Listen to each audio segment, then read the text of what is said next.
Florinopia, and my mother calls it moonflower. And there was a lot of it here, and there's certainly a lot of sprouts wanting to come up. But I wanted to start with the compost heap here because I thought you'd appreciate that there's all these wonderful plants here. This is lamb's quarters, and all of this here is lamb's quarters. My mother had never eaten lamb's quarters before, and we've been harvesting it and frying it up with eggs and stuff. It's been delicious. Here's some volunteer squash she has and some volunteer beans. These just sprung up in the compost. We've been harvesting some compost here. This is an older compost that we've been harvesting for the new garden. And this is a volunteer zucchetta, which is a very long type zucchini thing. This is another compost heap that is taken over with comfrey right now. This is all a comfrey from one of my aunts and all this wonderful stuff. But you see how wild and crazy this looks. Like, this is one of the compost heaps. These are hazelnut trees. This area right here is what the garden looked like when I arrived. It didn't have the blossoms. These are all volunteer daylilies. You see these flowers here, not flowers, leaves that are all dying, withering.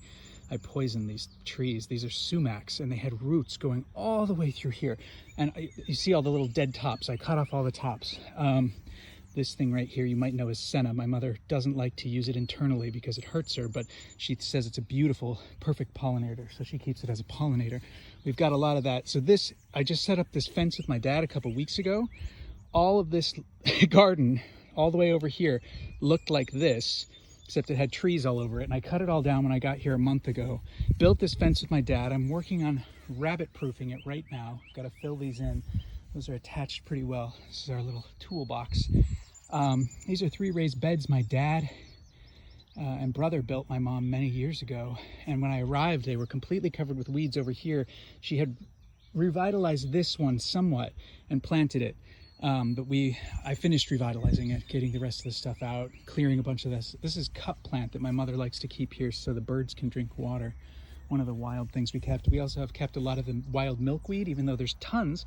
This is the back 3 acres of my mom's and dad's property, which is wild. There's lots of wild roses, if you can kind of see back there. There's wild roses and lots of blackberries, more wild roses. So we don't really need to keep the milkweeds in here, but my mom thinks that pollinators are important, so we keep the pollinators. This is a very happy cucumber. Lots of happy lettuce. Some sunflowers that don't produce seed, but my mother loves them.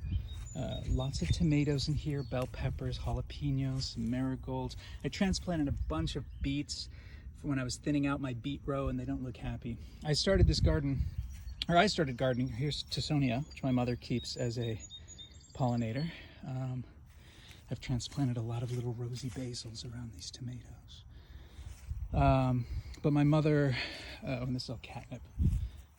So my mother mostly had this garden as an herb garden, and I decided to transform it into a food garden.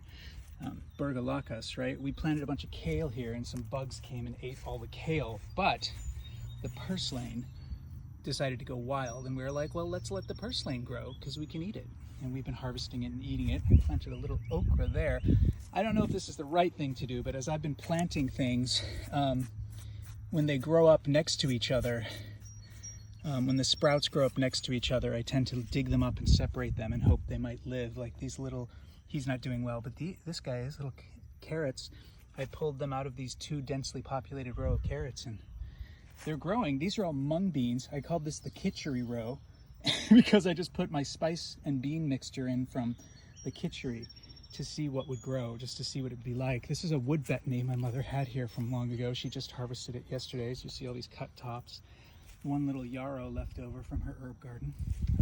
But again, this was all wild, so we put in lots of tomatoes, rosy basils. These are all okras, which I've never grown okra before, squashes. Again, it's a little late, so let's hope they'll grow. I thinned out this row of beets a couple days ago, and the rabbits have been coming in and eating them now that I thinned them out. They haven't been eating the ones I haven't thinned out, but the ones that I thinned out, they just cleared out the whole thing.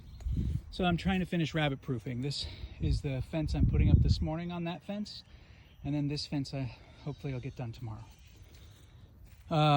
This was all wild, and I made it, I had some nice born-again Christians come over and help me dig out all the sod and the roots, and then I came here with a rototiller and rototilled it up and made mounds. And these are all sweet potatoes. sweet potatoes, and then in amongst them I put squashes and Brussels sprouts and okra.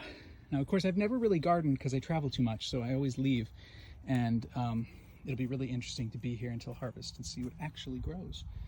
So that's okra, that's Brussels sprouts. I moved another squash over here. Here's another tomato with some basil friends growing around it. More squash, more squash. So, you know, I'm trying to water this and keep everybody happy and weeded, and it's like a 30 by 30 plot, so I guess it's like 900 square feet. I don't know what the actual square footage of what we have prepped and growing is, or cut, plant, and senna, but as I said, I've definitely thought about you many times while I've been doing this, and I think it's funny. As soon as I started watching your video, I was like, it's funny that Bridget's never been to my parents' house. I don't know why you would have come to my parents' house, but you're like my sister, so it's funny to me that you've never been here. This is comfrey from one of my mother's herb teachers. We made a whole bunch of salve from it last year. Anyway, it's super great to be doing this. I really love it. Look at these milkweeds. They just love coming up. Sorry, guy, you're not here. Love you. Go, go. And moonflowers, see? All these lovely datura thorn apples. I learned recently that the word datura is from the Sanskrit. This got eaten by rabbits too. Oh, so much grass. Anyway, I love you, and thank you for showing me around your garden, and I hope you can put some good use to that solanaceae, that wild solanaceae. There might be good in a salve. Might be good in a salve. Or very light teas. I've been told every once in a while, very light teas of deadly nightshade is a good thing to lower the blood pressure. Just don't make it go too low or you'll die. This is the telephone pole my dad had put in to help shore up this, level out her garden, because this was a slope, but it's rotten away, so I'm putting the fence underneath it. I'm not sure if I'm going to pull this one up. It doesn't seem as rotten, but how to make it work. That's all of the trees and dead branches and stuff I pulled out of here. It's insane. But yeah, it's the back garden. Back wild. This is the back wild. Anyway, this video is too long. I don't know if I'll be able to put it up on Instagram, but I was enjoying your video, and so I'm glad that I got to do this for you. And my little tools for today. And got a tent over there and a hammock back here. And I'm walking around naked. Yay! Love you. Oh, can I turn this around? No, I'll just do this like this.